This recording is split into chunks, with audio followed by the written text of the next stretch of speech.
Olá, Edu Matos de novo sozinho aqui no podcast para falar sobre um assunto hoje um pouco polêmico. Como dá para ver, eu tô solo aqui, então não tenho convidado. E o assunto hoje é baseado nessa postagem, não na postagem na verdade, mas no título dessa postagem que eu encontrei sobre o Linus Torvalds, né, falando que ele criou o Linux, o Git, desculpa, em 10 dias. Olha que louco, cara. Criou o Git em 10 dias. E por que eu achei muito louco quando eu li essa postagem aqui?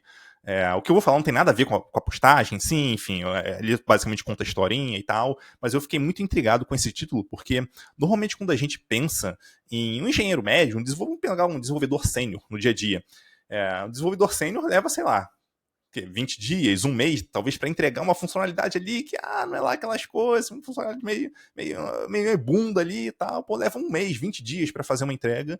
E, pô, o Linus Torvalds levou 10 dias para escrever o Git, pelo menos um protótipo do Git. A gente ouviu também falar do Brandon Knight, né, que criou o JavaScript em 10 dias, ou também um protótipo ali do JavaScript em 10 dias. Eu acho muito doido isso, né? Como que eles conseguiram levar tão pouco tempo para escrever algo relativamente complexo, na verdade nem relativamente, é bastante complexo, pelo menos para um engenheiro médio, enquanto que para fazer um CRUD no dia a dia, às vezes a gente tem tanta dificuldade. E a primeira coisa que normalmente vem à mente quando a gente vê um negócio desse é, não, mas o Linus Torvalds, ele é ordens de magnitude mais competente do que um engenheiro sênior médio. Eu até concordo com isso, acho que certamente isso é verdade. O problema é que a gente está falando de. A gente está comparando aqui a criação do Git com um CRUD no dia a dia. E, cara, o Git certamente é muito mais complexo, o mais difícil da gente implementar do que um CRUD no dia a dia. A gente vai manipular banco de dados, mandar mensagem para fila, alguma coisa assim. Então, para mim, vamos dizer assim, essa distância entre as habilidades de um engenheiro sênior médio e o Linus não explica essa diferença tão grande em tempo que a gente normalmente leva para fazer as entregas no dia a dia. E pensando um pouco mais sobre isso, a conclusão que eu cheguei é que normalmente o que dificulta mais a entrega no dia a dia não é necessariamente a habilidade da pessoa, mas sim a complexidade na qual ela está envolvida. Então pensa que é uma aplicação grande que talvez ela não conheça tão bem, então tem que entrar, entender, ler o código, ler a documentação. Se tiver, em muitos casos não tem que perguntar para as pessoas. Às vezes pega uma tecnologia que não conhece tão bem, então tem que se virar com aquela tecnologia, ler a documentação da tecnologia, experimenta um negócio diferente. A mesma coisa com biblioteca, por aí vai. Então tem muita coisa ali em torno do que engenheiros normalmente fazem que dificulta bastante o trabalho a ponto de, sei lá, levar 20 dias, 30 dias para fazer uma entrega, 60 dias, 2 meses, 3 meses para fazer uma entrega, acaba se tornando algo comum no dia a dia, infelizmente, se torna algo comum. Então eu queria aproveitar para a gente discutir, entrar um pouco mais aqui, né, falar um pouco sobre complexidade, de onde que isso vem, como é que a gente consegue tentar começar a contornar isso aí, né? Porque normalmente tem muita coisa ali envolvida, mas eu trouxe alguns pontos aqui, eu anotei alguns pontos para trazer nessa nossa conversa aqui, para, enfim, tentar iluminar um pouco esse caminho e tornar a vida mais simples e as entregas mais rápidas, por aí vai, tá? E a primeira coisa que, até antes de falar de complexidade, que para mim é super relevante, é que às vezes a gente ignora isso, mas velocidade de entrega importa. Eu já cansei de falar isso aqui no podcast. Velocidade de entrega importa e importa muito. É por isso que a gente gostaria de ter um software mais simples. Para entregar mais rápido, mas também para ter uma qualidade maior, para evitar retrabalho. Então tem várias vantagens ali, né? E velocidade de entrega é uma delas. Então esse é o primeiro ponto.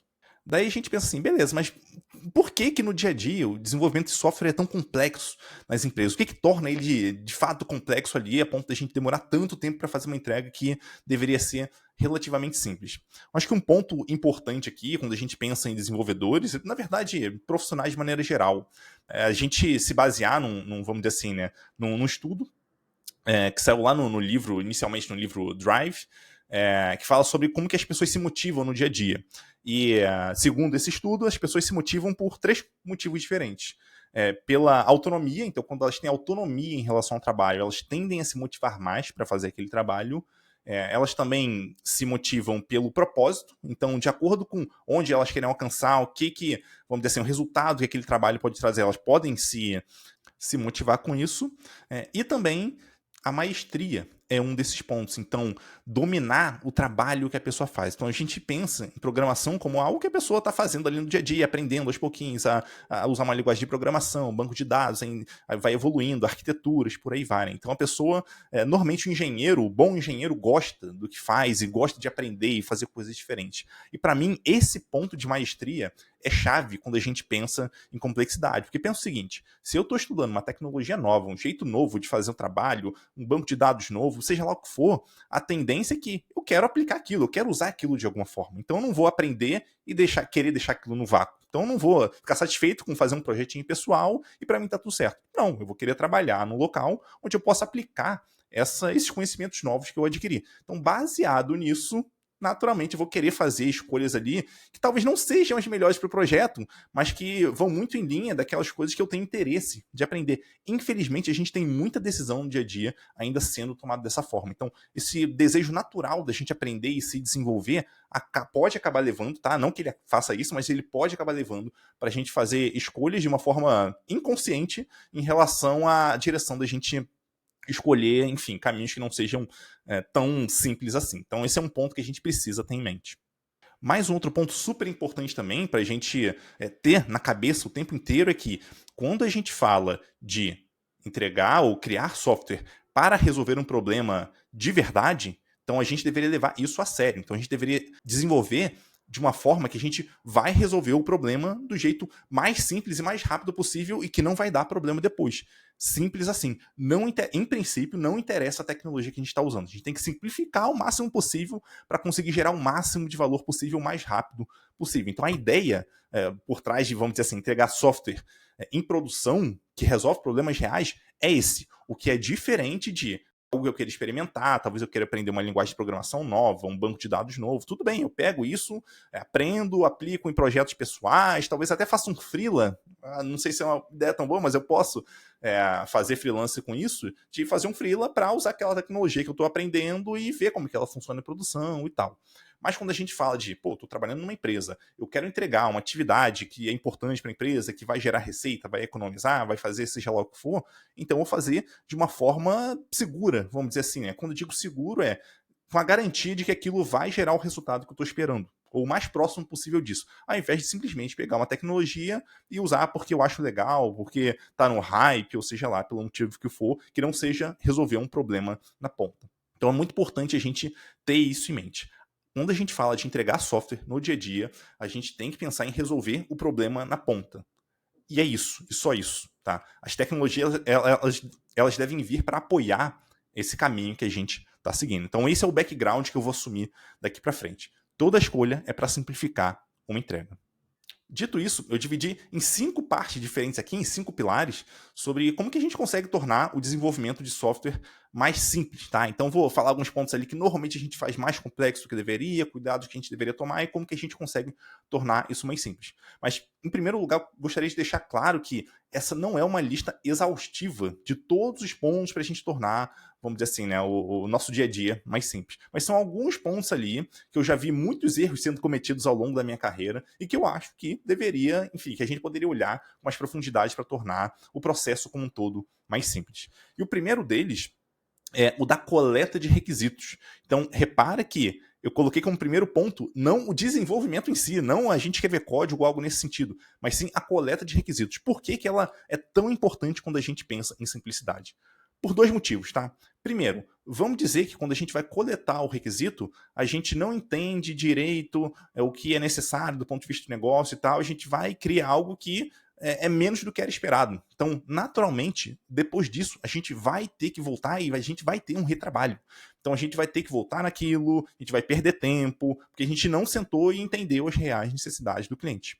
E só para deixar super claro aqui, coleta de requisitos, ela não é responsabilidade do Product Manager, ela é responsabilidade do engenheiro de software, do desenvolvedor de software. É claro que as pessoas de produto, elas podem, enfim, entender o problema mais a fundo e conversar com o stakeholder, com o cliente, seja lá com quem for, para entender e trazer uma necessidade. Porém, dado uma necessidade que surgiu, é responsabilidade do desenvolvedor de software sentar com a pessoa mais adequada, pode ser um cliente, pode ser um stakeholder, pode ser product manager, product owner, seja lá quem for, sentar com essa pessoa, entender o problema dela e propor algo que vai resolver aquele problema. Porque talvez algo mais simples consiga resolver, talvez algo mais complexo seja necessário. Então é importante entender o que a gente precisa resolver aí. Então, de um lado, a gente pode simplesmente deixar de fazer algumas coisas que seriam importantes para aquele usuário.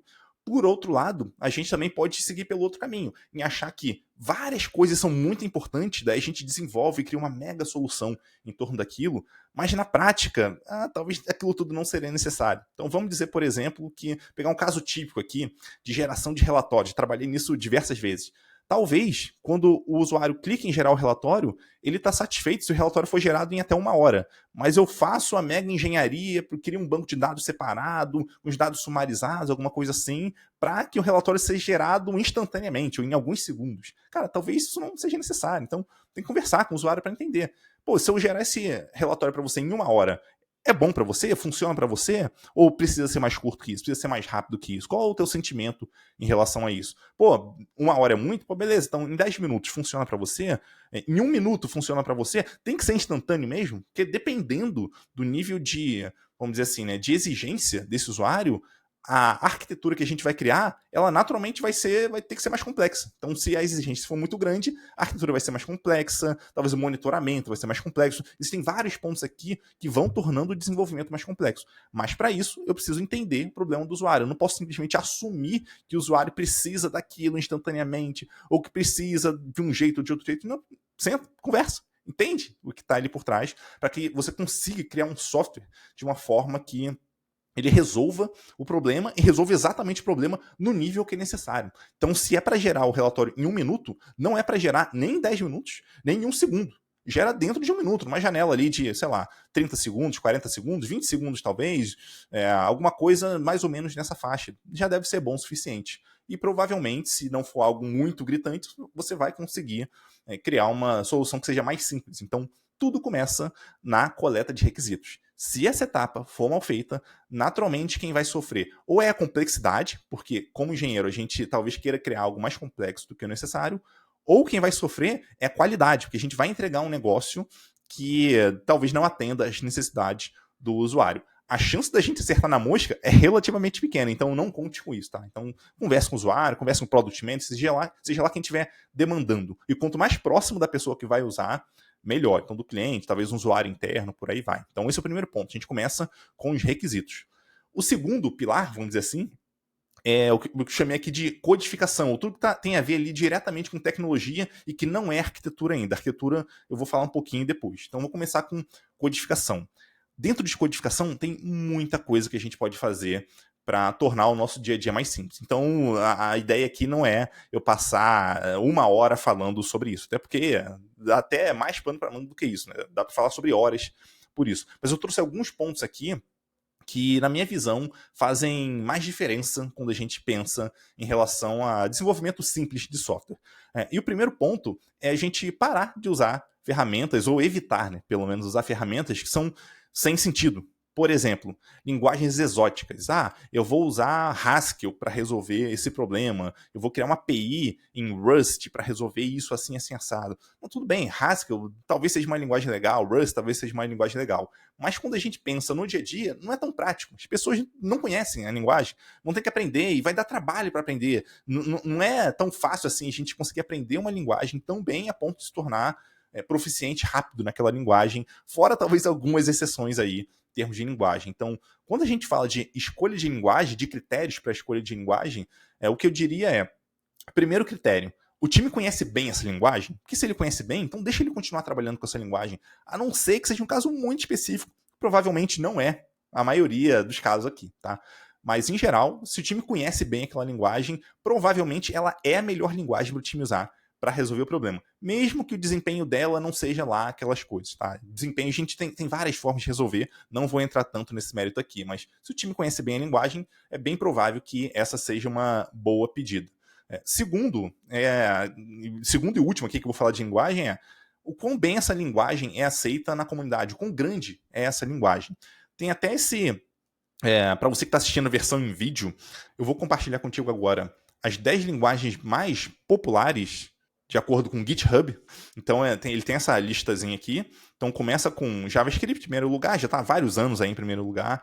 Python segundo, depois Java, TypeScript, C Sharp, C++, PHP, Shell, C e Ruby. O ponto é, se você vai escolher uma linguagem que não está nesse top 10 aqui, pense se realmente vale a pena. Tem talvez algumas outras linguagens que eu incluiria aqui, tá? Que, enfim, são casos talvez um pouquinho específicos. Então, por exemplo, Kotlin, se você estiver desenvolvendo em Android, Swift, se você estiver desenvolvendo para iOS, e Go também, na minha visão, é uma linguagem que está muito próxima de se tornar mainstream, tá? Está muito próxima de chegar nessa lista aí de top 10, talvez esteja ali top 20, alguma coisa assim. Então, Go é uma linguagem que está crescendo muito e que talvez poderia estar nessa lista aqui ou uma lista estendida, tá? Mas se você escolhe uma linguagem que não é uma dessas que eu falei agora, então provavelmente você está escolhendo uma linguagem que não é tão legal assim do ponto de vista de entregar software em produção. Então, pensa que em algum momento você vai ter que contratar pessoas novas, que você vai ter que treinar as pessoas da equipe. Então, será que não é melhor escolher uma linguagem que a equipe já sabe usar? E talvez, em algum caso muito específico, você pegar aquela linguagem para resolver aquele pequeno problema separado? Pode ser que faça mais sentido você seguir nesse caminho. Então, esse é um ponto que você, na minha visão, deveria ter em mente. Ou a gente, né, como líderes, como engenheiros, deveria ter em mente. Então, escolhas de linguagem de programação deveria ser algo tão simples quanto isso. O time conhece bem? Ou é uma linguagem com alto suporte da comunidade, uma comunidade grande, que cria bibliotecas e tal. Então, se não for uma linguagem assim, talvez você não deveria usar. Eu não vou falar linguagem que eu considero como exóticas aqui, se não está nessa lista, provavelmente, que eu falei aqui, né? Provavelmente, na minha visão, pelo menos, é uma linguagem exótica que você deveria evitar, o que inclui várias linguagens que eu não vou falar aqui para não ser tão polêmico, tá? Então, esse é o primeiro ponto em relação à linguagem. Tá? Então, para de usar ferramentas que não fazem sentido, entre elas, linguagens que são exóticas. Vou dar mais 2 exemplos aqui, só para a gente fechar esse ponto de ferramentas sem sentido, tá? GraphQL. Aqui talvez muita gente vá discordar de mim, mas por que eu não gosto tanto de GraphQL? É porque até hoje eu não vi nenhum caso de uso relevante que leve a gente a ter benefícios de usar GraphQL. Em tese, é muito bom a gente ter uma ideia de, não, deixa eu mover vamos dizer assim, as queries para o front-end para não ter que ficar talvez mudando um endpoint, uma API RESTful para aceitar parâmetros X, Y, Z e ficar mudando isso o tempo todo, então eu movo para o front-end. Cara, isso traz diversos problemas, torna o desenvolvimento muito mais complexo do que ele poderia ser. E APIs RESTful são excelentes, tá? Em praticamente todos os casos, fora exceções, tá bom? Então, GraphQL, para mim, é uma tecnologia que praticamente nunca faz sentido, só para dar mais um exemplo. E por último aqui, blockchain. Se você não está desenvolvendo uma nova criptomoeda, provavelmente blockchain não é uma tecnologia que seja relevante para você. Então, só para deixar alguns exemplos aqui de tecnologias que, na minha visão, não fazem sentido. Então, tem algumas que são mais globais assim, outras dependem um pouco mais de contexto. Então, em geral, se a tecnologia não tiver muito adequada àquilo que você está fazendo, evita usar aquela tecnologia. Então, mesmo C++, por exemplo, estando na lista de linguagens top 10 do GitHub, você não deveria, talvez, usar C++ para criar uma aplicação web, ou para criar um endpoint, alguma coisa nesse sentido. Existem linguagens que são melhores para isso, tá? Então, evite usar ferramentas sem sentido. Segundo, um negócio que a galera fala muito mal, até pelo autor e tal, que é clean code, tá? O código limpo. Código limpo é muito legal. Eu não estou me referindo especificamente ao livro Código Limpo, mas sim à ideia da gente escrever um código que seja mais fácil de ser entendido. Então, funções ou métodos relativamente pequenos, classes com nomes descritivos, arquivos com nomes descritivos, por aí vai. Então, tem muita coisa ali em torno do Código Limpo que é bem interessante a gente se basear para conseguir tornar o nosso software mais simples no final, até porque a gente vai ter que dar manutenção e tal. Então, Código Limpo ajuda muito, tá? Não se prenda necessariamente ao que o Uncle Bob coloca no livro, até porque tem vários pontos lá que são muito polêmicos e talvez sejam até antipadrões, mas a ideia de você escrever um código que seja mais fácil de ser compreendido é super interessante. Então, é o segundo ponto. Terceiro, abstrações. Então, você fazer as abstrações adequadas no seu nível de código. Então, pensa o seguinte, vamos dizer que eu tenho um endpoint, uma aplicação web aqui, e nessa aplicação web, quando eu recebo a requisição, eu tenho que pegar aquela requisição, fazer um certo tipo de processamento, botar uma mensagem numa fila, vamos dizer numa fila SQS, numa fila RabbitMQ, não importa tanto, e também tem que fazer um outro processamento e botar um arquivo no AWS S3, por exemplo. Vamos dizer que eu tenho isso. Agora, como é que eu vou escrever esse código? Eu posso escrever da seguinte forma. Receber requisição aqui, normal, então o framework lá, a biblioteca que eu estiver usando já faz esse trabalho para mim. E uma vez que eu recebi isso, eu tenho que conectar agora com a minha fila, então faço conexão com a fila, passo os parâmetros certinho e tal, vou lá, executo o método de botar a mensagem na fila. Aí eu botei a mensagem na fila, em seguida, beleza.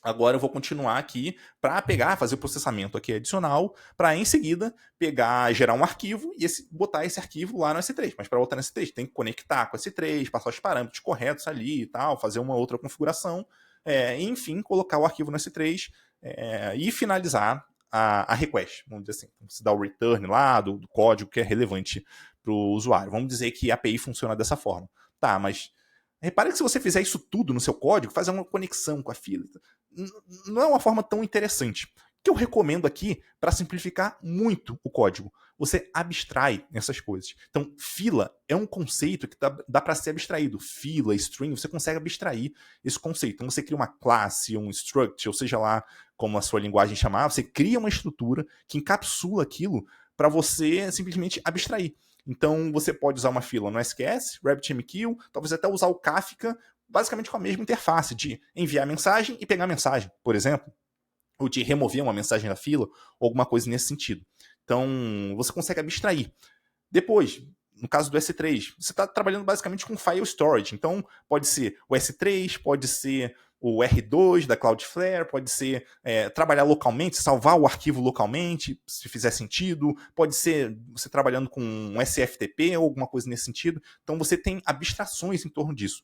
E por que abstrações são tão interessantes? Porque ela torna o processo mais simples, porque você vai focar não no código, vamos dizer assim, de conectar com a fila, com S3, ou seja lá quem for, mas você foca na regra de negócio, em tudo que está em torno da abstração, ou dentro, vamos dizer assim, entre essas abstrações. Então isso torna o código muito mais fácil de ser entendido também, você trabalhar com as abstrações corretas. Então, algumas delas aqui, filas, como eu comentei, cache, file storage, banco de dados ou persistência de dados de maneira geral. Então, existem algumas abstrações que a gente consegue fazer a gente usa elas e o nosso código, vamos dizer assim, a nossa regra de negócio vai estar protegida ali no meio, de alguma forma. Ela vai estar separada dessas abstrações. Então, essa é uma forma de tornar o código muito mais simples e evitar, enfim, aquele boilerplate comum da gente conectando com cada um desses recursos, por aí vai. Então, se torna o código muito mais simples.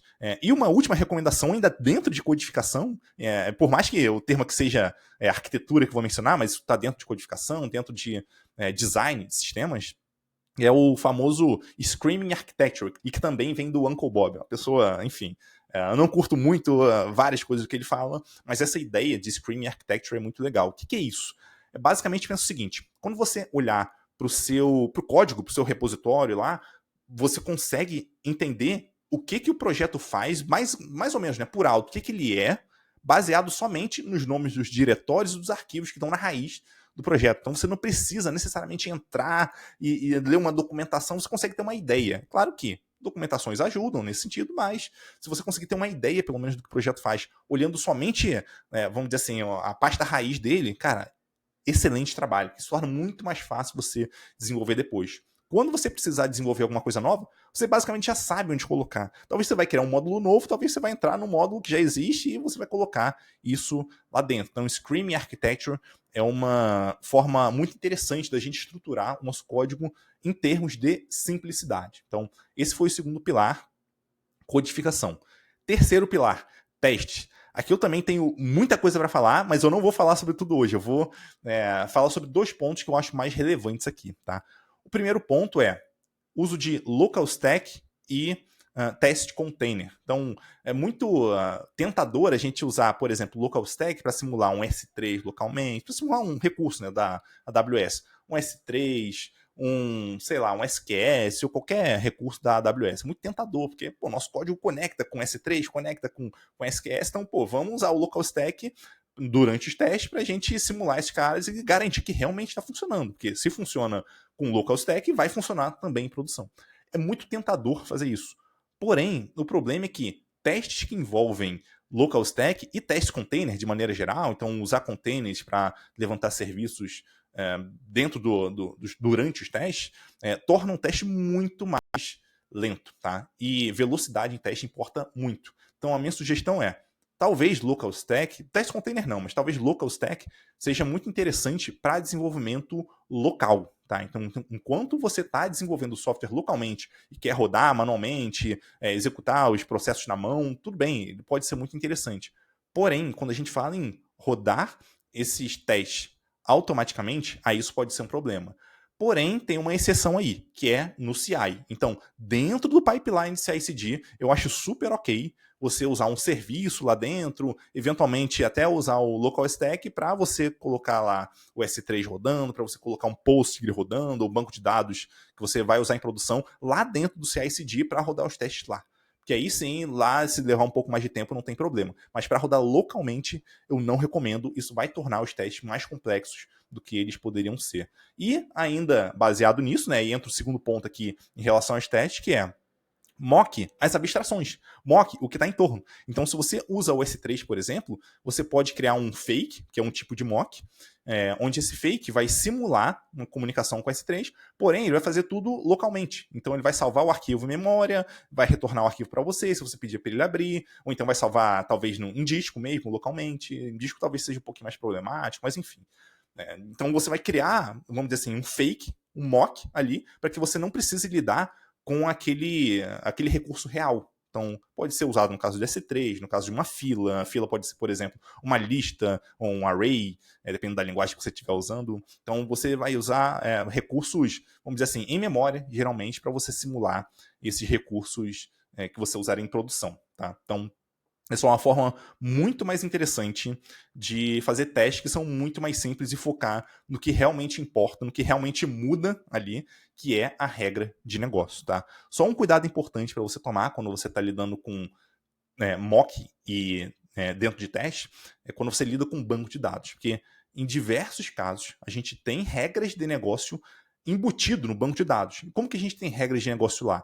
Lembra que quando a gente faz query, a gente coloca filtro, a gente coloca talvez algumas transformações ali no select, e tudo isso é regra de negócio, certo? Ou pode ser regra de negócio de certa forma. Porque se você faz um filtro, mas o filtro está errado, então isso é considerado regra de negócio também. Então, muito cuidado quando você vai simplesmente mocar um banco de dados. Tá? Em geral, se for um banco de dados relacional, sugiro substituir pelo SQLite durante os testes e tal, mas eu não vou entrar tanto no mérito sobre isso aqui. Então, torne os testes mais simples, abstraindo essas partes e, enfim, e criando fakes ali para você simular durante os testes locais, tá? No CSD, tudo bem usar os serviços reais que você usaria em produção. Então, esse é o segundo pilar, o terceiro pilar, desculpa, teste. Quarto pilar, arquitetura. Aqui também tem muita coisa para ser falada, mas eu tentei resumir o máximo possível aqui, baseado na minha experiência, para evitar que a gente vá para muitos lugares diferentes, tá? Então, o que eu acho que é interessante aqui? A gente começar com um negócio que hoje eu considero como um anti-princípio.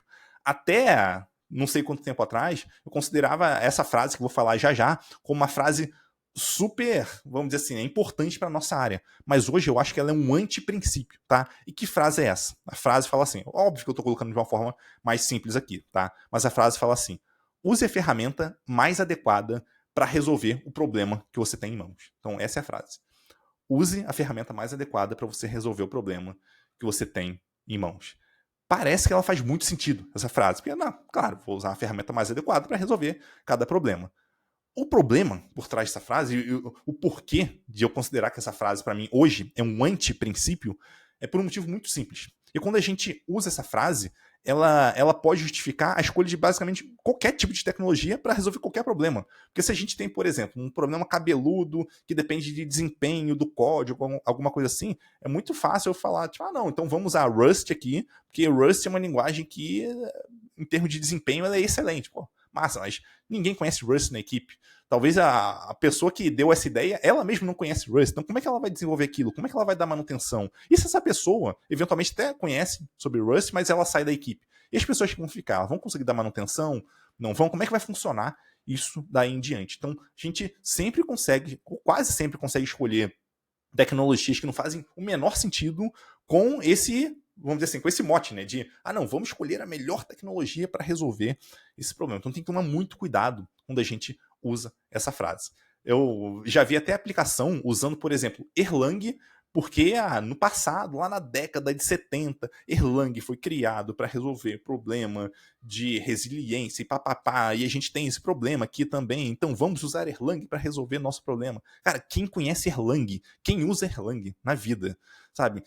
Então repara que é muito fácil a gente conseguir escolher algumas coisas malucas por conta de, não, vamos escolher a melhor ferramenta. Então hoje eu considero isso como um antiprincípio, por incrível que pareça. Então o que eu recomendo do ponto de vista de simplicidade, tá, de arquitetura?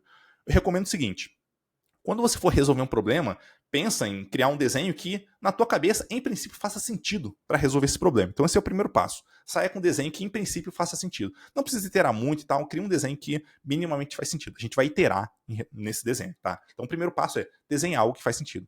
Segundo passo, vamos dizer assim, né? Nesse desenho que você fez, existem alguns pontos ali que talvez eles tenham um risco maior de dar problema? Então, por exemplo, tem um ponto específico ali nesse desenho que, cara, talvez aqui a carga pode ser muito alta nessa situação. Então, putz, a gente tem que se preocupar em lidar com esse cenário aqui, de ter uma carga um pouco mais alta, talvez o dobro, o triplo do esperado normalmente. Pô, como é que a gente consegue fazer isso? Será que nesse desenho a gente pode ter problema se isso acontecer? Putz, nesse desenho pode. Então, cara, então existe um risco ali. Então você começa a mapear no seu desenho da arquitetura todos os pontos que podem conter algum risco, tá? Isso vai dar algum trabalho ali de você ficar pensando nas possibilidades e tal, se isso é relevante de fato para o cenário que você está desenvolvendo. Então pensa em todos os riscos que você tá correndo com aquele desenho.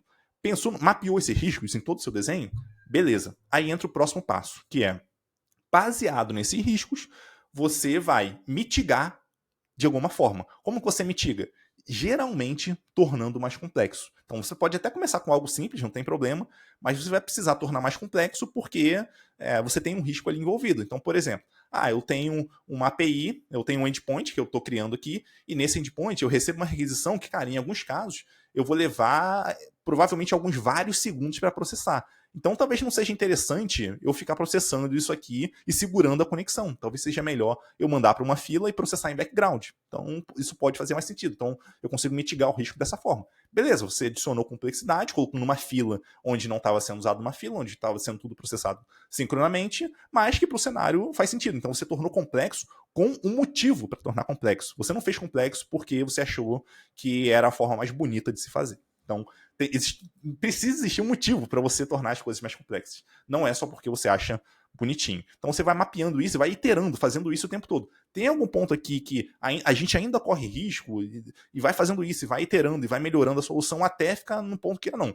Aqui a gente não corre nenhum risco relevante de algo quebrar e tal. Claro que alguma coisa eventual pode acontecer, não tem como a gente se proteger de tudo, mas parece que o desenho ele tá bom o suficiente do jeito que tá. Então beleza, consegue do jeito que tá e passa para o próximo passo. Qual é o próximo passo?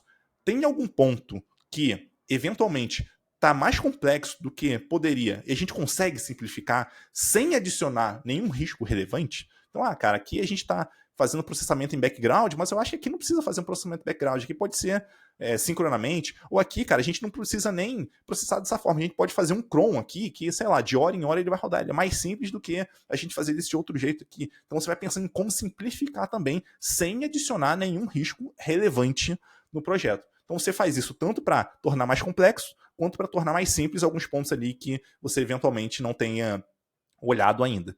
Feito isso, você vai conseguir chegar numa, vamos dizer assim, numa arquitetura que parece ser adequada em termos de complexidade, onde precisa ser complexo, e simplicidade, onde realmente pode ser simples. Então, você vai precisar iterar. Não é fazer um desenho e achar que esse desenho vai resolver todos os seus problemas. Precisa pensar em cima dele para que você consiga chegar numa solução mais adequada. E se você tem uma versão só desse desenho, provavelmente esse desenho que você tem não é o mais adequado para resolver o problema. Então, pense nisso também. Então, essa, vamos dizer assim, a forma que eu recomendo para criar arquiteturas que são tão simples quanto elas podem ser, tá? Ou, enfim, evitar complexidade ali em pontos que você não precisa ter complexidade e adicionar complexidade em pontos onde faz sentido adicionar complexidade. Então, esse é o meu, vamos dizer assim, o direcionamento que eu dou em relação à arquitetura. Em quinto e último, quinto pilar e último, que é o CI/CD. CI/CD, para mim, é o mais tranquilo possível de todos eles, tá? Porque o CI/CD, basicamente, ele tem que ser rápido, tem que ser simples, tem que ser direto. Sem passos manuais, sem essa coisa de, não, eu vou parar para pedir permissão de não sei o quê, e tem que pegar aquele projeto e compilar, aí depois tem que pegar o outro aqui e avisar para o time e tal. Tipo, não, pipeline CI/CD ele tem que ser simples, rápido, direto. Fez o merge na branch principal, o código vai entrar em produção, ponto. Então, ele basicamente vai fazer as etapas que são, vamos dizer assim, comuns da gente fazer, né? Então, que etapas são essas? Lint, teste, build, pode ser o build, enfim, compilação, pode ser usando Docker, aqui não vou entrar tanto no mérito.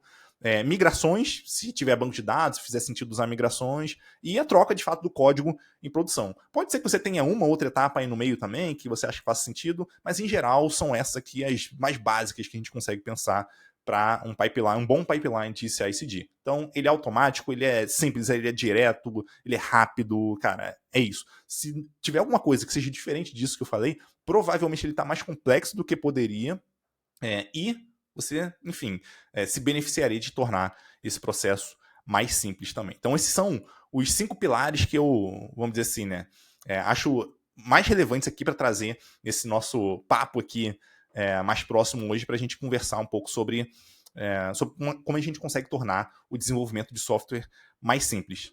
Na Escola Forge, a gente tem uma aula de 3 horas lá, só, enfim, destrinchando cada um desses pontos aqui, vários outros pontos também que eu não trouxe, enfim, falando sobre simplicidade, desenvolvimento de software, tem também sobre como fazer entregas mais rápidas, o que envolve muito simplicidade, mas não só simplicidade, tem questão de processos também, bastante coisa. Então, tem muita coisa lá, voltada para líderes de tecnologia, para engenheiros sêniores que querem se tornar líderes, estão querendo crescer, se desenvolver na carreira. Se fizer sentido para você, eu vou deixar o link aqui na descrição do vídeo, nas notas do podcast, para você poder entrar lá e conhecer um pouco mais a Escola Forge, nossos conteúdos. Um abraço para você, espero que você tenha curtido o episódio de hoje, episódio diferente também do comum. Um abraço e até a próxima.